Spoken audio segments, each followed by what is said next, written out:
los factores que son los ambientales y los del huésped. Entonces, en lo que es los del huésped, tenemos el sistema, las inmunodeficiencias, que pueden ser por la deficiencia de la inmunoglobulina, las neoplasias, también los que están en tratamiento con inmunosupresores. En lo que son los ambientales, como les dije, la asistencia a las guarderías, la exposición al humo del tabaco, porque se sabe de que el tabaco produce hiperplasia en las células que son productoras de moco. También tenemos meses de invierno, más que todo por procesos alérgicos, que va a causar procesos inflamatorios. Y también tenemos la lactancia materna ausente en menor a 3 meses. En su etiología, tenemos que el mayor porcentaje son virales, del 25 al 50%.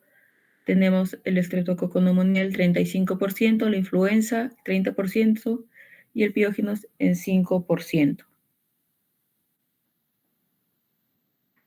En lo que es la clínica, vamos a ver que en una evolución de los 2 primeros días va a aparecer en el niño fiebre elevada, va a aparecer dolor de oído, vamos a notar que se manipula bastante el oído. Luego tenemos en la tercera o el octavo día, puede haber secreción, que va a ser la salida espontánea del exudado purulento del oído medio a través de una perforación de la membrana timpánica. Entonces, clínicamente lo que tenemos que tener en cuenta es fiebre, otalgia y el que el niño más que todo se manipula el oído, irritabilidad. Al examen físico, que vamos a ver una membrana timpánica hiperémica, opaca, puede ser abultada y va a tener disminución de la movilidad. En la otitis media aguda lo vamos a clasificar por fases. Entonces, la primera fase es la congestiva, que se va a iniciar generalmente con el curso del proceso de vía aérea respiratoria, que puede ser la rinofaringitis, que puede presentar fiebre, el niño puede llegar a los vómitos, dolor de oído tipo punzada que va y viene, y puede haber la disminución de audición, que es la hipoacusia conductiva. Cuando le evalúen van a tener el signo de trago positivo. Segundo, cuando ya evalúen con el otoscopio, lo que van a ver es una membrana timpánica congestiva hiperémica y que va a estar algo hundida. ¿Sí?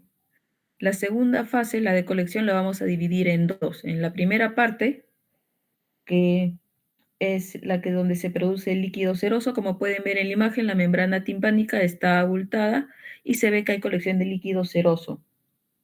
Y el niño va a referir que suena como burbujas.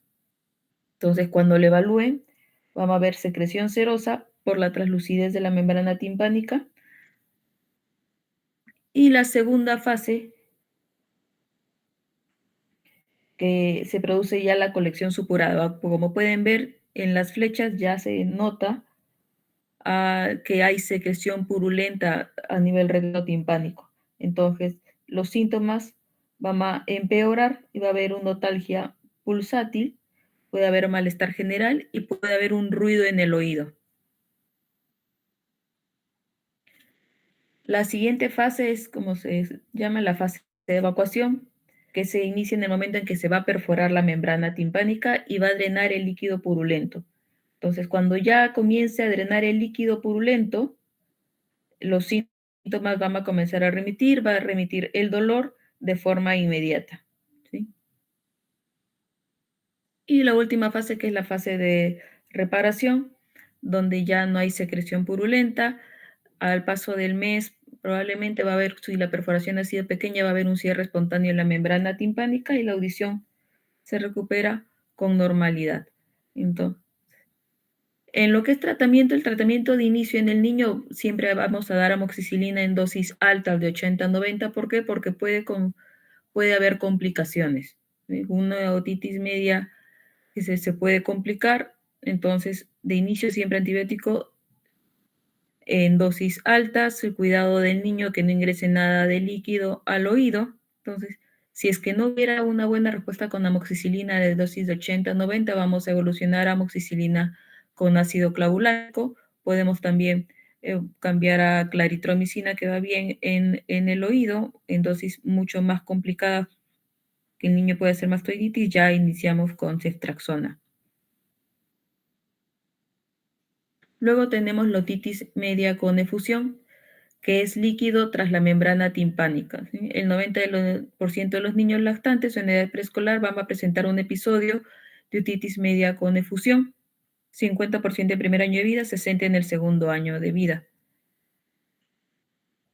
Los factores de riesgo son prácticamente los mismos que en la otitis media aguda: el tabaquismo pasivo, la guardería, el uso del chupete en forma prolongada, también porque afecta se ha visto que el chupón también afecta la anatomía de la cara, procesos de invierno por procesos alérgicos. Tenemos también que va a haber la hipertrofia adenoidea. ¿Por qué? Porque no va a haber una buena ventilación, tumoraciones en cabum, paladar hendido y sobre todo en lo que es la obstrucción de la trompa eustaquio por procesos de dificultad respiratoria nasal. Entonces, ¿qué va a presentar el niño? Si una hipoacusia conductiva fluctuante, se va a tapar el oído un momento, luego va a sentir que escucha bien, luego va a sentir otra vez el oído tapado. Entonces, como hay también disminución de audición, va a haber retraso en el lenguaje. Como no está escuchando bien, no está hablando bien, va a haber dificultad para el aprendizaje, falta de atención. El dolor es mínimo, puede sentir una punzada, luego pasa. Por el proceso congestivo va a haber zumbido de oído y es muy alejado que cause problemas de vértigo. Tenemos las etapas, tenemos primero la otitis media serosa, donde vamos a ver una audiometría prácticamente normal, con una timpanometría igual, como pueden ver, la curva central en el oído izquierdo y en el oído derecho, que ya, como pueden ver, hay un gap mínimo que está escuchando en 25 y ya se está dibujando una curva tipo F. Luego viene una otitis mucoide, donde se va a complicar más, se va a hacer el moco más denso, como pueden ver, la membrana timpánica se congestiona un poco, se retrae, se hace ya una pérdida de audición de oído derecho más marcada.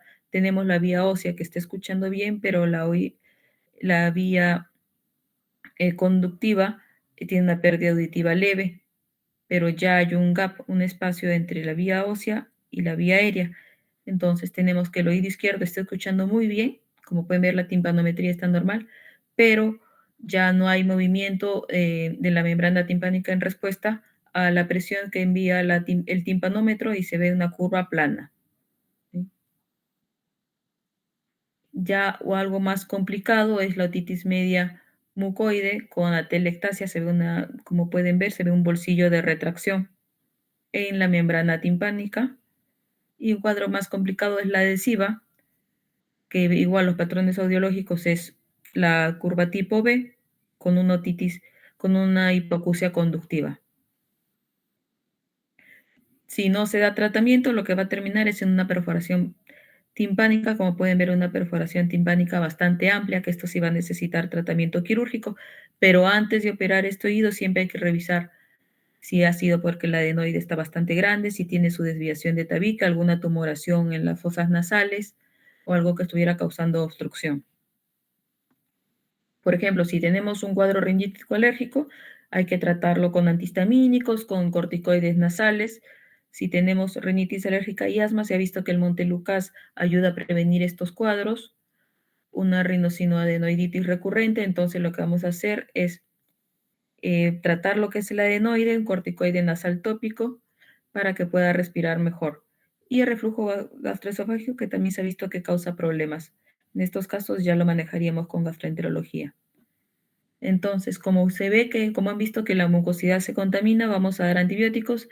Oído siempre iniciamos con amoxicilina, si no amoxicilina con ácido clavulánico, cefuroxima o claritromicina, y siempre lo damos con corticoides para que nos ayude a desinflamar este proceso mucho más rápido.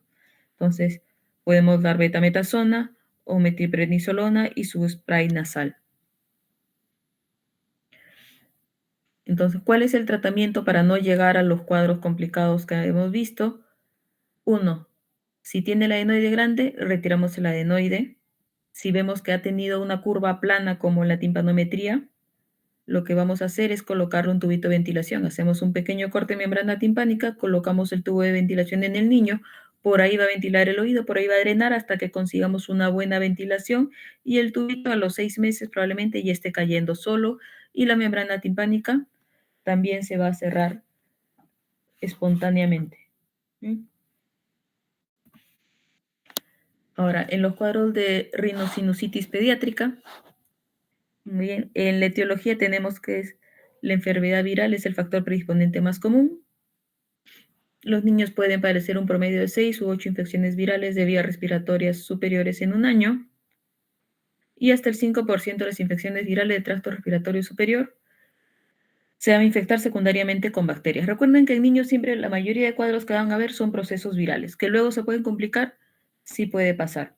Entonces, para hablar de rinosinusitis, más o menos debemos saber por qué motivo es. Entonces, para empezar, tenemos 3 factores en la fisiología normal del seno, de los senos paranaciales, que es la permeabilidad del ostium primero, como pueden ver acá está el ostium, que es por donde va a haber la ventilación.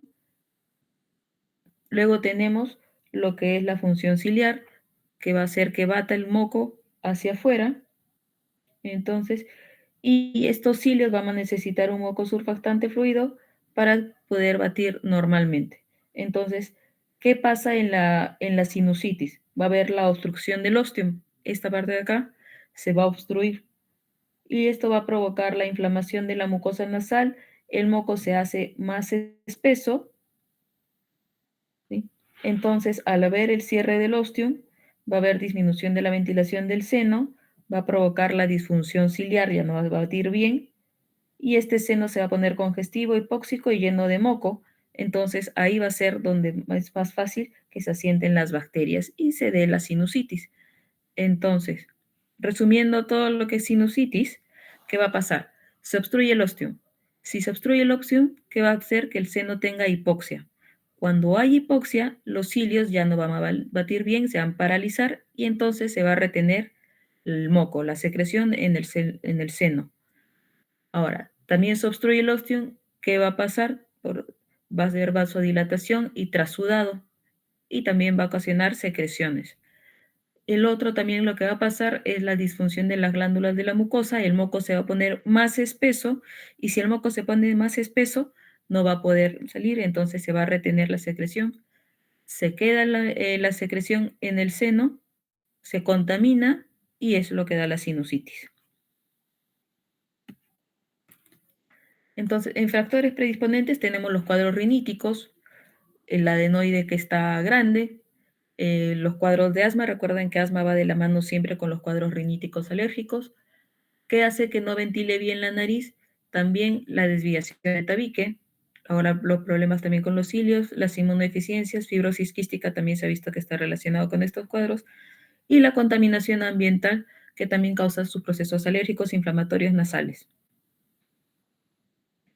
En el diagnóstico de la rinosinusitis tenemos que va a haber dolor, va a sentir que la presión facial, como el moco va hacia atrás, vamos a tener lo que es la tos. Por ahora, si vemos ahí al examinar un pólipo, también de todas maneras lo que vamos a hacer son endoscopías nasales y vamos a ver, como pueden ver en la imagen, que hay pólipos nasales que están obstruyendo el espacio nasal. Va a haber mucosidad purulenta, va a haber mal olor. Cuando veamos la endoscopía vamos a ver que el moco puede salir de meato medio, va a haber una mucosa congestiva. Si ya vemos que hay pólipos nasales, de todas maneras lo que vamos a hacer es una tomografía.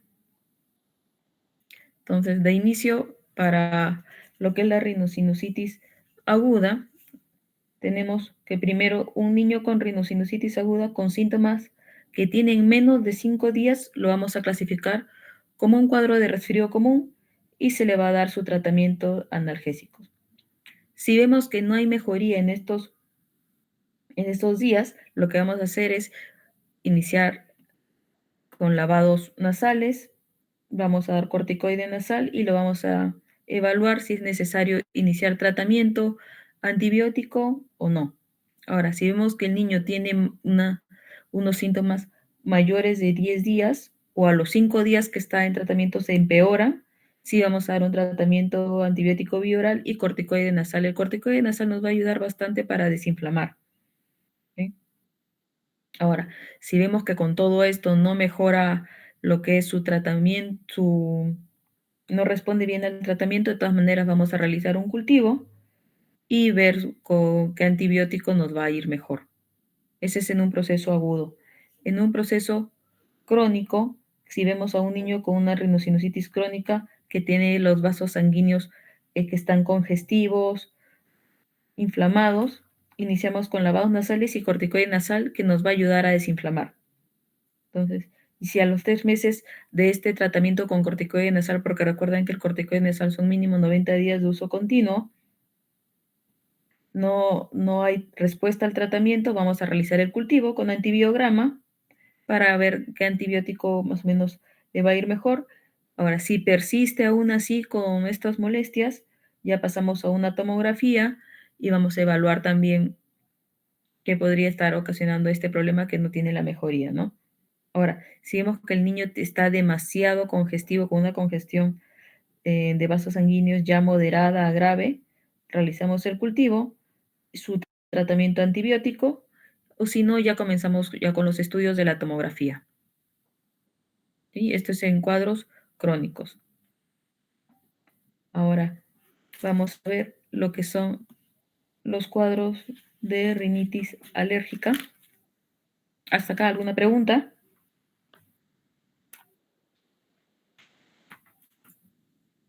Muy bien. Entonces, para definir rinitis alérgica, sabemos que son los patológicos más frecuentes que vamos a ver por la misma contaminación del ambiental, por la misma humedad, que el Lima es bastante húmedo. Entonces, es probablemente que la situación de la mucosa nasal, que es un órgano a través de que se va a producir la entrada del aire, se inflame mucho más rápido, por todo que tiene contacto con toda esta contaminación y es la humedad. Entonces, vamos a iniciar hablando de la fisiopatología de la rinitis alérgica, algo bastante rápido. Sabemos que se va a involucrar las células T helper, tenemos la 0, la 1 y la 2. Entonces, esta es una enfermedad inflamatoria de la mucosa nasal que va a estar mediada por la respuesta inmunitaria de TH2. Entonces, en la patofisiología de la rinitis se puede dividir en dos fases principales, que son la fase temprana y la fase tardía. Entonces, en la fase temprana lo que va a haber es la exposición inicial a un alergeno y esto va a provocar la sensibilización de todo el sistema inmunitario. Entonces, tenemos las células presentadoras de los antígenos que procesan lo que es el alergeno y van a presentarle a los linfocitos T, que se van a diferenciar en células TH2.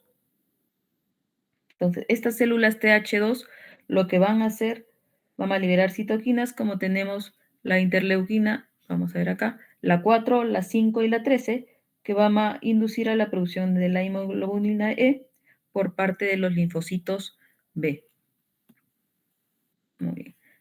Entonces, la inmunoglobulina E se va a unir a los receptores de alta afinidad, lo que son los mastocitos en los basófilos, y va a haber una exposición al alergeno, y ahí es donde la inmunoglobulina E va unida a los mastocitos, se van a entrecruzar y van a provocar la degranulación de los mastocitos y van a liberar los mediadores inflamatorios como que son la histamina, la prostaglandinas y los leucotrienos. Estos son los que van a causar los síntomas inmediatos de la rinitis alérgica. Entonces, el paciente va a presentar estornudos, prurito nasal, rinorrea y congestión nasal. Ese es en la fase temprana. Entonces, ya pasando a la fase tardía, que va a ocurrir horas después de la exposición al alergeno, se va a caracterizar por la infiltración de las células inflamatorias, los eosinófilos, los basófilos, los linfocitos TH2, en todo lo que es la mucosa nasal. Entonces, van a estar las citoquinas, van a ser liberadas por estas células como la interleuquina 5 y la eotaxina, y estos se encargan de perpetuar lo que es la inflamación y van a contribuir a la hiperactividad nasal y a la persistencia de estos síntomas de lo que es la rinitis alérgica. Entonces tenemos la clasificación de la rinitis, que vamos a ser intermitentes, que es en menos de 4 días por semana, o menor a 4 semanas. Tenemos la persistente, que es mayor a 4 días por semana o mayor a 4 semanas. Tenemos la leve, es una rinitis que no le va a interferir el sueño, que puede asistir normal a clases, puede hacer deporte, no le va a faltar el aire, se controla. Pero ya cuando es una moderada severa, el niño no puede dormir o duerme con la boca abierta, se va a despertar porque se ahoga, se cansa más rápido, ya no puede hacer sus actividades diarias, ejercicios. Como no duerme bien, ya no rinde en el colegio, y entonces ya también pican los ojos y ya tiene los síntomas molestos.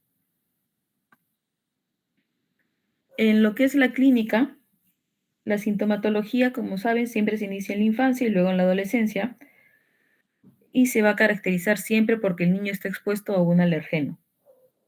Entonces, por eso que la rinitis alérgica va a ser estacional, que puede ser por el polen en determinadas épocas, o puede ser perenne por los hongos, el moho, o si tiene una mascota en casa que bota mucho pelo, es por eso. Entonces, hay una triada sintomática bastante característica, que es primero el estornudo en salvas, ¿sí? Que es por la estimulación, como han visto en la fisiopatología, histaminérgica de las terminaciones nerviosas sensitivas de la mucosa nasal. Segundo, va a haber obstrucción nasal. ¿Por qué? Por la vasodilatación de los cornetes, vamos a hacer los cornetes grandes y por edema vasógeno submucoso en el epitelio nasal. Es por eso que vemos que el alérgico tiene los cornetes bastante grandes, la hipertrofia de cornetes que llamamos nosotros. Luego tenemos la rinorrea acuosa, que es moco bastante fluido, que también lo conocemos como hidrorrea, que se va a producir por la extravasación intersticial. Se va a guiar, esa es la triada característica. También vemos frecuente que es el prurito nasal o el ocular. El prurito nasal lo que nos va a dar es una marca bastante característica que es, como pueden ver, en el vestíbulo nasal una línea que lo llamamos el saludo del rinítico, ¿sí? El saludo alérgico. Ahí vamos a notar que hay una línea que se marca en el vestíbulo nasal. Entonces, como pueden ver en la imagen, lo que vemos es una coloración blanquecina, el cornete está edematoso, como ven, hay mucosidad transparente que lo conocemos como hidrorrea. Muy bien, entonces, como se dijo, lo que nos va a dar procesos alérgicos son los hongos, los ácaros, las cucarachas, que también se ha visto bastante, el gato que bota bastante pelo, y también los perros, las mascotas en casa. Sus exámenes, para mayormente nos vamos a guiar la rinitis alérgica porque es característica por los síntomas. Pero si la persona pide o ustedes desean saber mayormente a qué es alérgico, que les va a parecer que siempre es alérgico a los ácaros, a los hongos, al polvo, a la humedad, pueden pedir su skin test, que se realiza generalmente en el antebrazo, que le van a introducir extractos de alergenos por vía percutánea y su diagnóstico es del 97-99%. Un examen de inmunoglobulina E, que es el RAS, que es bastante más caro, también nos va a ayudar, y la eosinofilia periférica y local, mayormente en un 10%. Entonces, el tratamiento siempre vamos a ir de la mano, uno, con la educación al paciente, así como tratamiento farmacológico. Siempre hay que decirle a la mamá que el niño no puede tener en su cuarto peluches, que no puede tener contacto con el animal, que no puede estar en un lugar donde hay mucho polvo o mucha humedad. Si no vamos de la mano con el tratamiento con la familia, en los cuidados ambientales, no vamos a tener mucho éxito en lo que es una buena respuesta al tratamiento. ¿Sí? También tenemos que tener en cuenta que el 80% de los pacientes asmáticos padecen de rinitis y el asma y la rinitis alérgica tienen su proceso inflamatorio común. Ahora, la rinitis alérgica puede complicar si el tratamiento del asma. Eso sí se ha visto. Entonces, iniciando con su tratamiento en niño menor de 12 meses, sus antihistamínicos, cetiricina. Hasta los 23 meses, o sea, hasta los 2 años, seguimos con el tratamiento bioral. A los 2 a 5 años podemos ya iniciar también con loratadina, acelastina, que no hay acá, pero acá tenemos un corticoide nasal que viene, que es olopatadina con mometasona. Antes había lo que era acelastina con mometasona, pero ya no hay el spray nasal acá, ahora tenemos la mometasona, su corticoide nasal, junto con el antihistamínico nasal, que es olopatadina, ¿sí? Que a partir de los 2 años lo podemos usar. Luego tenemos de los 6 a los 11 años, igual ya podemos utilizar todo lo que son los sprays nasales con sus antihistamínicos, cetiricina, fexofenadina y loratadina. Y mayores de 12 años, igual ya puede tener el mismo tratamiento. Entonces, recuerden que el tratamiento con corticoide nasal es mínimo 90 días de uso diario y continuo, si no, no va a haber un buen tratamiento. Segundo, siempre iniciamos con antihistamínicos de la mano con el spray nasal. El spray nasal nos va a tener un efecto recién después de los 15 días de uso diario y continuo. Es por eso que damos de la mano el tratamiento vía oral y a los 15 días podemos retirar el antihistamínico vía oral y ya lo dejamos con el spray nasal para que nos ayude a controlar los cuadros riníticos alérgicos. Bien, tenemos los tumores nasosinusales que son poco frecuentes. ¿Cómo nos vamos a dar cuenta? Evaluando. El niño puede venir por sangrado nasales, que se llama autolimitar, por cuadros de rinosinusitis crónica. ¿Por qué? Por la obstrucción nasal que presenta. Ya cuando es un cuadro muy avanzado, vamos a notar deformidades en lo que es la cara. Entonces, si vemos, por ejemplo, que hay un tumor violáceo en un niño de 15 años que me viene sangrando esporádicamente y en abundante cantidad, varón, edad de 15 años, vemos ahí un tumor violáceo y estamos pensando en un nasoangiofibroma, que es lo más común que se puede encontrar en un joven. ¿Sí? Luego tenemos los pólipos, que es más difícil, pero sí se ha visto. Eh, entonces, todos estos exámenes, primero su endoscopía nasal, hacemos su tomografía y ya sabemos que de todas maneras el tratamiento es quirúrgico. Es una cirugía endoscópica nasosinusal, retiramos la tumoración, patología y el paciente ya va a estar respirando mucho mejor. Pero después siempre sus controles cada 3 meses, luego cada 6 meses o anuales de endoscopía nasal. Bien. Ya entrando a otro tema, que también lo pueden ver algunas veces, que es el estridor en la edad pediátrica. Entonces, vamos a definir el estridor como un sonido respiratorio de tono variable que es producido por un flujo turbulento de aire en zonas de vía aérea con un calibre bastante disminuido. Entonces, tenemos uno, el estridor en la inspiración, que suele ser esto va a ser supraglótico y durante la expiración es obstrucción de la vía aérea intratorácica. Entonces, el estridor también puede ser agudo, que puede estar relacionado a causas inflamatorias o cuadros infecciosos o crónicos por problemas de la anatomía o funcionales. Para valorar la vía aérea, en el neonato lo más común que vamos a ver es la laringomalacia.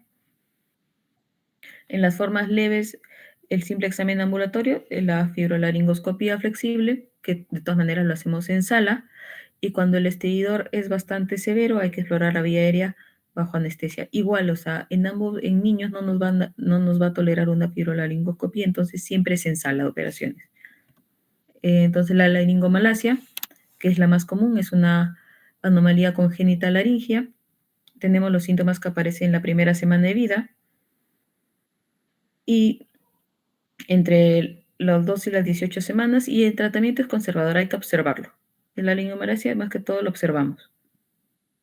La estenosis subglótica, que podemos tener la congénita y la adquirida. La adquirida es por una intubación prolongada y la congénita por una incompleta recanalización del lumen cricoideo y traqueal.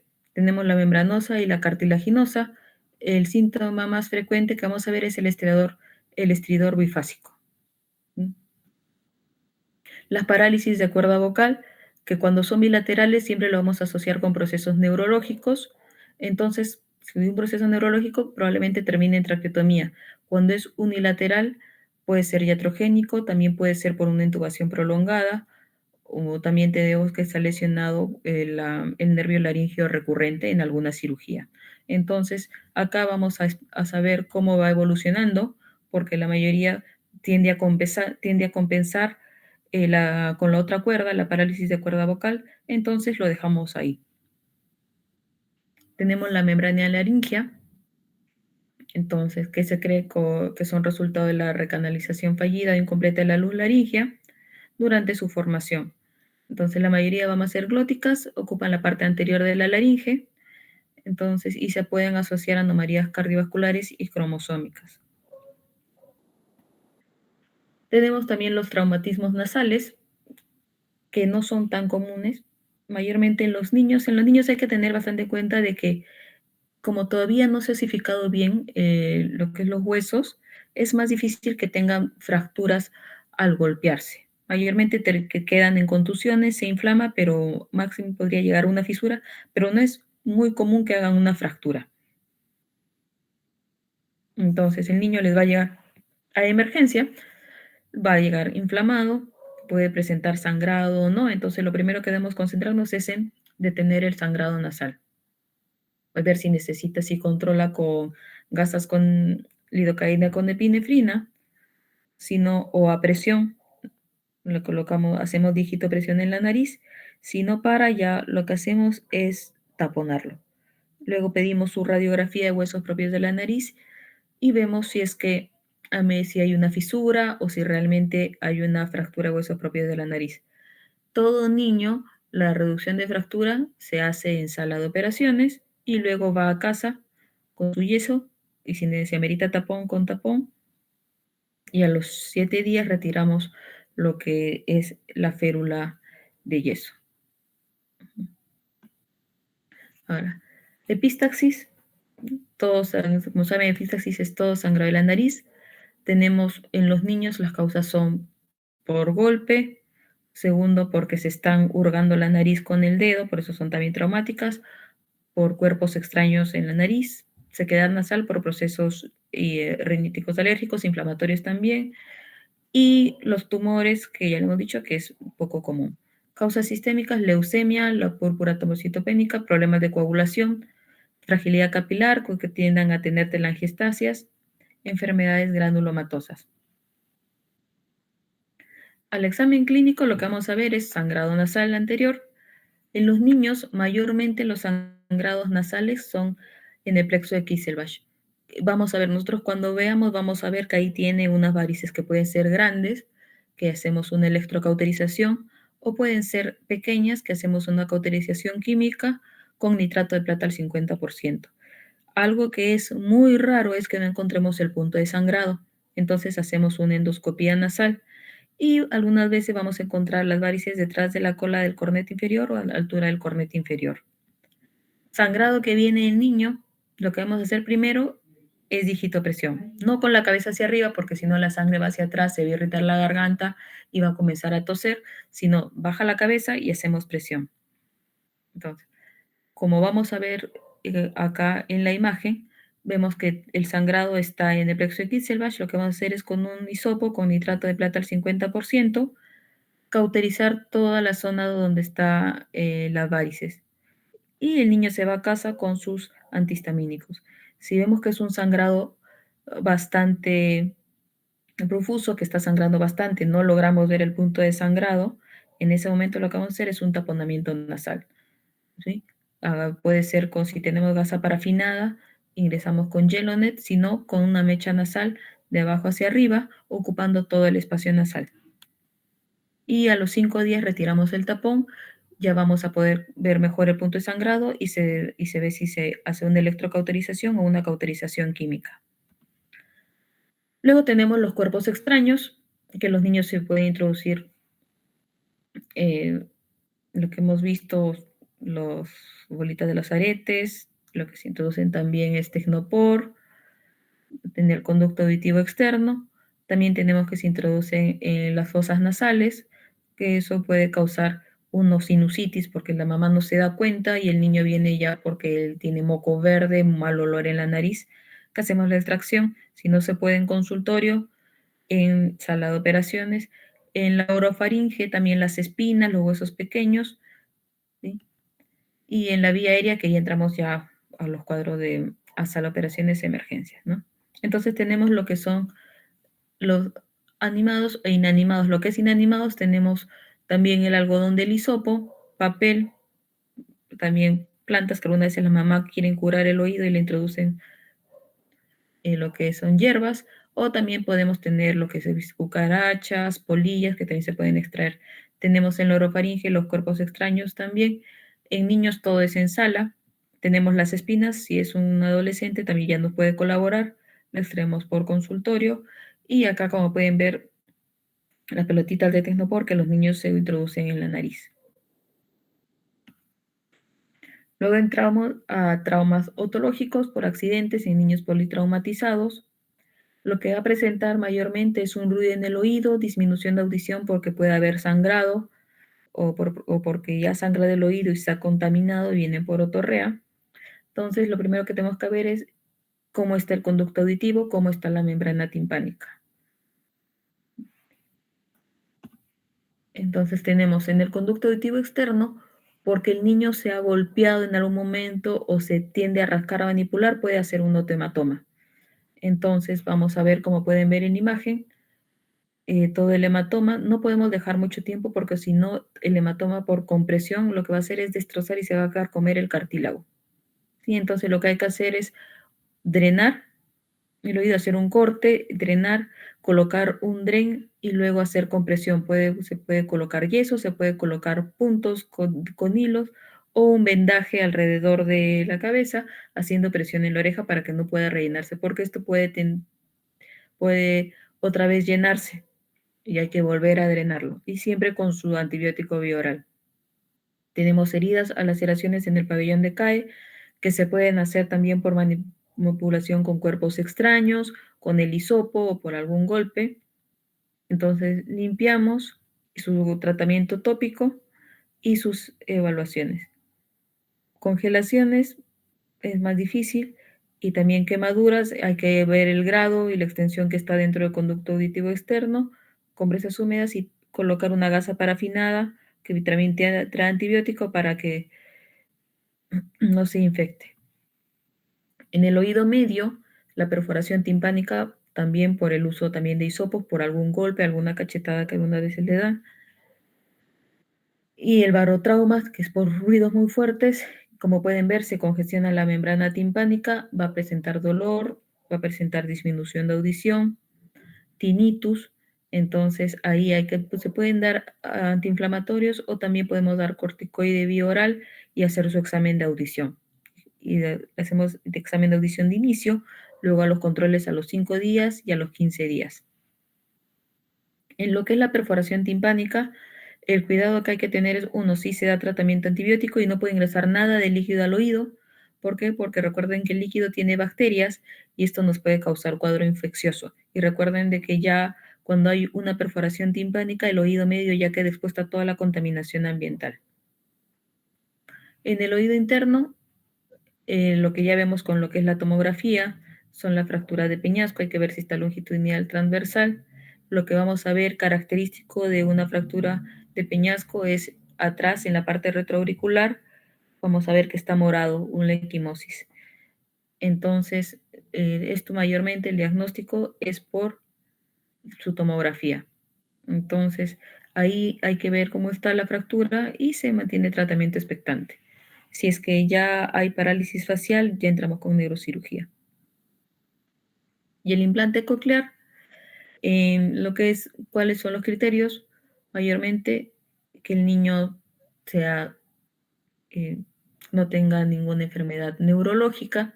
¿Para qué? Para que nos pueda responder a lo que es la terapia, que de todas maneras se va a necesitar al momento de colocar el implante coclear. Segundo, que el niño haya sido estimulado desde pequeño, ¿sí?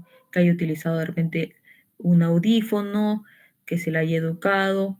¿Para qué? Para que sea más fácil lo que es la, la terapia con la que va a continuar también después de haber colocado el implante coclear.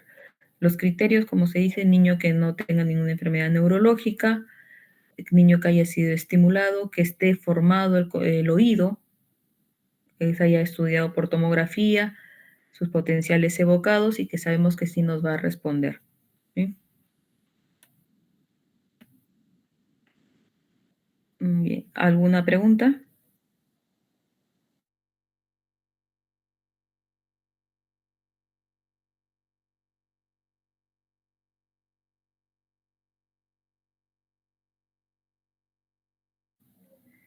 Muy bien, si no hay ninguna pregunta, la clase ya se le envía a su delegado. y también se le ha enviado a la doctora. ¿Sí? Muy bien, buenas noches. Gracias, doctora. Muy buenas noches.